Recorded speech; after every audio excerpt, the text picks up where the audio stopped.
Bismillahirrahmanirrahim. Assalamualaikum warahmatullahi wabarakatuh. Selamat pagi semuanya. Jika pembelajaran ini dibukanya siang hari, maka Bapak juga ucapkan selamat siang.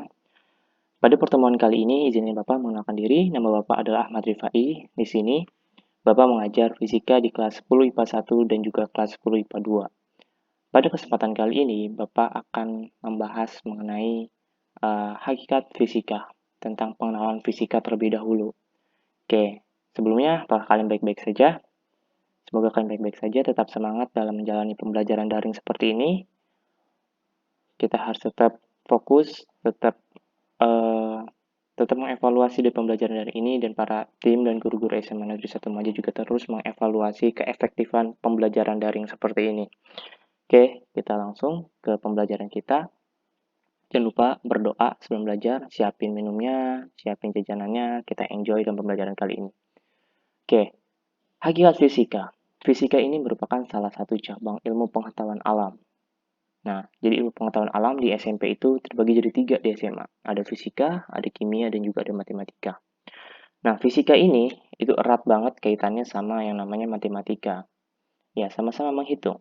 Namun, fisika memerlukan konsep yang sangat tepat untuk menghitung. Beda seperti matematika. Matematika konsepnya tidak terlalu uh, kompleks, lalu bisa dihitung. Sedangkan jika fisika kompleks sekali dalam konsepnya. Namun, teman-teman semua di sini tidak perlu khawatir dengan pembelajaran fisika. Fisika tidak susah. Fisika itu mudah. Insya Allah kita akan belajar fisika mulai per level. Dari level mudah, sedang, dan juga sulit. Kita akan masuk ke slide berikutnya. Nah, apa itu fisika? Yang telah saya jelaskan tadi bahwa fisika merupakan cabang ilmu pengetahuan alam yang mempelajari suatu objek materi dalam kajian fisik. Nah, fisika akan berhubungan dengan cabang ilmu yang lain seperti kimia dan biologi. Nah, sekarang kita akan garis bawahi mengenai materi. Apa sih materi? Apakah materi pelajaran atau bagaimana? Nah, materi di sini adalah suatu hal yang memiliki massa dan menempati sebuah ruang. Itu disebut sebagai materi. Contoh, contoh dari materi adalah manusia. Manusia punya berat? Punya. Menempati sebuah ruang? Punya. Ruang itu apa sih? Ruang itu adalah bumi. Apakah ada di bumi? Di alam? Ada. Jika suatu benda punya massa, punya atau menempati ruang, yaitu alam, maka benda itu dikatakan sebuah materi. Materi itu bisa makhluk hidup, bisa benda mati, dan juga bisa gas. Seperti itu. Nah, apakah gas memiliki massa? Memiliki. Menempati ruang? Menempati. Maka gas juga termasuk dalam objek materi. Batu, batu permata, batu giok, motor, itu adalah materi. Seperti itu ya.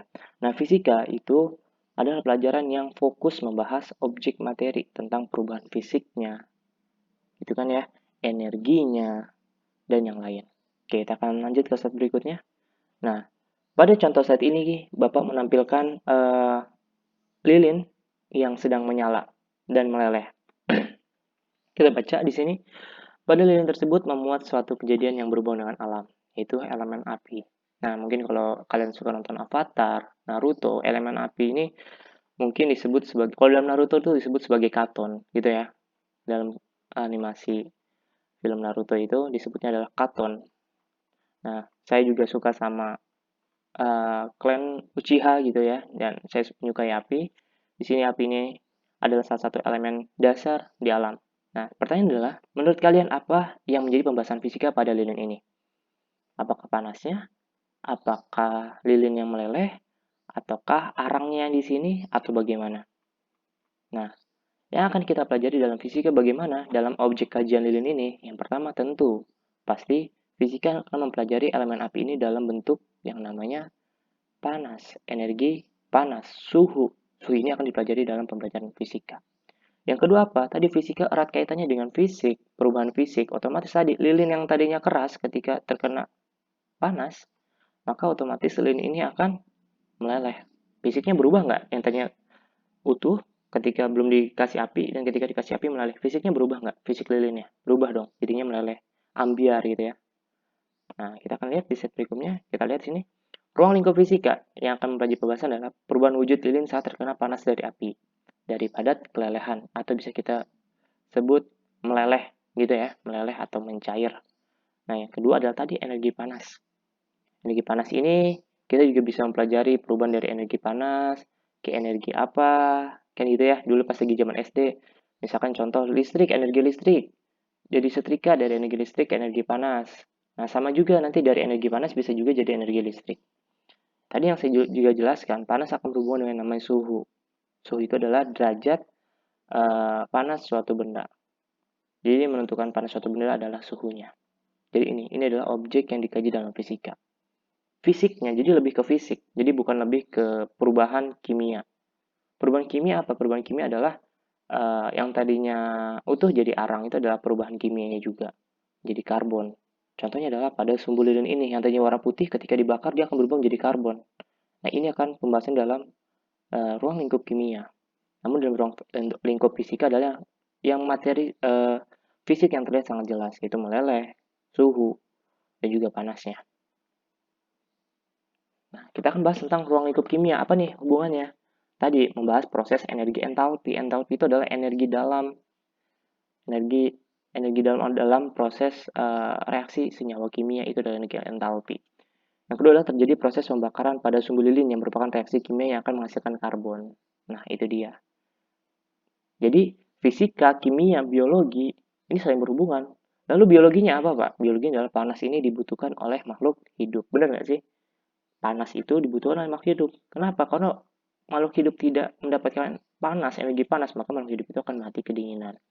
Oleh karena itu, seperti panas, dingin juga dibutuhkan oleh makhluk hidup. Artinya, fisika, kimia, biologi sebenarnya sudah kita pelajari dalam lingkungan sehari-hari, bahkan sudah kita nikmati. Seperti itu. Contoh lagi, kita akan lanjut ke slide berikutnya. Nah, kesimpulannya adalah, fisika lebih fokus membahas kejadian fisik pada materi meliputi proses perubahan bentuk dan bukan reaksi kimia yang terjadi. Kayak gitu kan. Ini adalah ringkasannya atau rangkumannya. Kita next. Ditanya adalah, lalu bagaimanakah hakikat fisika itu sendiri? Hakikatnya bagaimana? Nah, hakikat fisika. Jadi, fisika itu secara detailnya itu terbagi menjadi 3, yaitu produk, knowledge. Produk itu, knowledge itu artinya adalah pengetahuan. Proses, investigating, atau sebuah proses untuk mendapatkan ilmu pengetahuan itu. Dan sikap, thinking. Artinya adalah, selain proses, kita juga dibutuhkan sikap secara ilmiah untuk mendapatkan suatu ilmu. Gitu ya. Lalu fisika adalah ilmu pengetahuan alam yang mempelajari gejala alam melalui pengamatan, eksperimen, dan analisis. Artinya fisika itu lahir nggak serta-merta ini ada rumus loh, enggak. Dan fisika juga bukan untuk orang-orang gabut, tapi memang dibutuhkan. Kenapa dibutuhkan? Banyak saya melihat meme di Instagram, fisika itu orang-orang yang paling gabut gitu kan, air aja dihitung, macet aja dihitung, jarak aja dihitung, toh kita bisa langsung aja. Nah, ini orang yang tidak mengetahui hakikat fisika secara sebenarnya. Kalau tidak diamati terlebih dahulu, tidak melakukan eksperimen, dan tidak dilakukan analisis, maka tidak terciptalah motor, mobil, pesawat terbang, Apollo, terus satelit, itu tidak akan tercipta jika fisika dan ilmu dan cabang-cabang ilmu yang lain itu berkumpul menjadi satu. Artinya apa? Jika kalian menemukan meme seperti itu gitu adalah orang-orang yang tidak belajar. Apa itu hakikat ilmu pengetahuan? Karena apa? Banyak dari sekarang siswa-siswa itu hanya menikmati tanpa tahu prosesnya seperti apa. Ya, Pak, ya buat apa kita mengetahui prosesnya? Toh kita bisa beli. Nah, lebih baik lagi kalau kalian mengetahui prosesnya dan kalian bisa membuat produk baru dan kalian bisa memasarkan dan kalian akan lebih sukses dari orang yang hanya bisa membeli produk. Oke, kita lanjut ya. Tadi fisika tadi ada produk, knowledge, ada proses, investigating, dan ada sikap, thinking. Nah, ada tiga hakikat dan ini akan keluar dalam ujian. Ya, dicatat aja sih ya. Kita akan mulai bahas satu-satu di sini. Fisika sebagai produk. Nah, kenapa saya menggambarkan pesawat terbang di sini? Nah, ini adalah produk dari fisika, ilmu pengetahuan. Nah, produk yang dimaksud adalah meliputi fakta, terus kedua konsep, ketiga hukum, keempat prinsip, rumus, teori, model. Ini adalah model pesawat. Faktanya apa? Faktanya bahwa pesawat itu nggak bisa terbang dengan sendirinya. Dia butuh ada dorongan angin dari bagian sini. Ada dorongan angin agar pesawat itu bisa terbang. Lalu yang kedua adalah konsep. Konsepnya adalah bahwa pesawat terbang atau sesuatu yang terbang itu membutuhkan sebuah sayap, bagian sayap. Contohnya adalah seperti burung, capung, lebah itu punya sayap untuk terbang. Lalu bagaimana hukumnya? Hukumnya adalah ketika, nah ini akan masuk ke yang namanya asas Bernoulli. Nanti kita pelajari lagi di semester selanjutnya. Prinsipnya adalah tadi sama seperti konsep bahwa segala sesuatu itu, pesawat ini terbang karena ada sayap, dan segala sesuatu yang lain pun pasti ada prinsip dan konsepnya.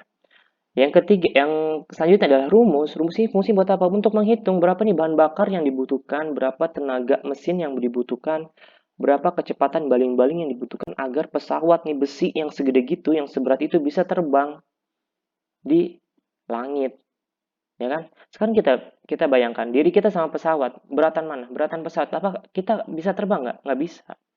Kenapa? Kita pertama nggak punya sayap. Yang kedua kita nggak punya dorongan angin, ya kan? Yang ketiga kita juga hakikatnya di darat. Pak, kita bisa kok terbang, kita naik pesawat ya tadi. Kan ini perbandingan antara pesawat dan juga manusia. Lalu ketika ini sudah terbentuk, maka terciptalah sebuah teori. Nah, dalam pembangunan pesawat ini kita punya sebuah teori dan hukum dari B.J. Habibie. Dan teori ini dipakai di Jerman. Bahkan almarhum presiden kita, B.J. Habibie, ini sudah dari teori dan rumusnya saja dia itu almarhum sudah meraup keuntungan yang sangat berlimpah tanpa perlu bekerja lagi. Oke, yang terakhir adalah model-model ini adalah tadi hasilnya adalah pesawat. Kita lanjut lagi. Nah, fisika sebagai proses. Kita akan baca dulu, semua jenis produk dihasilkan setelah kita mempelajari gejala alam yang melibatkan materi, energi, dan interaksinya melalui serangkaian proses. Proses tersebut meliputi langkah-langkah pengamatan, perumusan masalah, penyusunan hipotesis melalui eksperimen, analisis data, dan penarikan kesimpulan. Mungkin yang paling umum adalah mengenai proses jatuhnya buah apel. Newton nih, ada buah apel jatuh, tuh anak fisika mah dihitung. Nah, dari situlah uh, Newton itu belajar bahwa kenapa buah itu bisa jatuh. Bukan karena orang gabut ya, tapi kan orang yang berpikir, memperhatikan gejala alam. Karena pada hakikatnya di dalam Al-Quran pun, orang-orang yang beriman adalah orang-orang yang memperhatikan alam. Nah, dengan memperhatikan alam, terdapatlah bukti-bukti tanda-tanda kekuasaan Allah Subhanahu wa taala. Seperti itu. Nah, orang fisika itu sebenarnya seperti ini larinya. Jadi dia memperhatikan alam untuk mendapatkan ilmu pengetahuan. Contoh, ada juga lagi ada laut yang tidak bisa menyatu karena di dalamnya ada semacam ganggang dan uh, atau bakteri, bukan bakteri jatuhnya, plankton yang membuat dua lautan ini tidak bisa menyatu. Ada laut merah, ya kan? Terus lapisan langit itu ada 7, lapisan bumi pun juga ada 7. Nah, seperti ini adalah sebuah ilmu pengetahuan yang didasarkan dari analisis dan pengamatan. Kita lanjut ya. Ini kenal siapa yang ada di foto sini? Nah, betul. Namanya adalah Opa Albert Einstein. Ini adalah ikon di fisika modern. Itu adalah Albert Einstein. Kalau fisika klasik, ikonnya adalah Isaac Newton. Ya. Kita lanjut ke nomor 10, fisika sebagai sikap. Setiap langkah dalam proses membutuhkan sikap ilmiah yang baik, antara lain rasa ingin tahu. Ini penting, karena dalam ilmu pengetahuan kalau kita nggak kepo, ya nggak bakal bisa jadi peneliti atau mendapatkan hal baru. Terus rasa percaya. Kita percaya bahwa uh, apa yang kita lakukan itu pasti ada hikmahnya. Terus kreatif, teliti, objektif, dan jujur. Dan yang perlu penting dalam ilmu pengetahuan dalam seorang peneliti adalah jujur. Nah, kalau tidak jujur, bahkan kita, ya masa ilmu pengetahuan dibuat untuk bohong-bohongan gitu kan ya. Seperti itu ya, jadi harus jujur banget. Ini adalah sikap-sikap yang harus dimiliki oleh seorang yang ingin mencari ilmu pengetahuan. Oke, itu adalah pertemuan pertamanya. Kita stop dulu.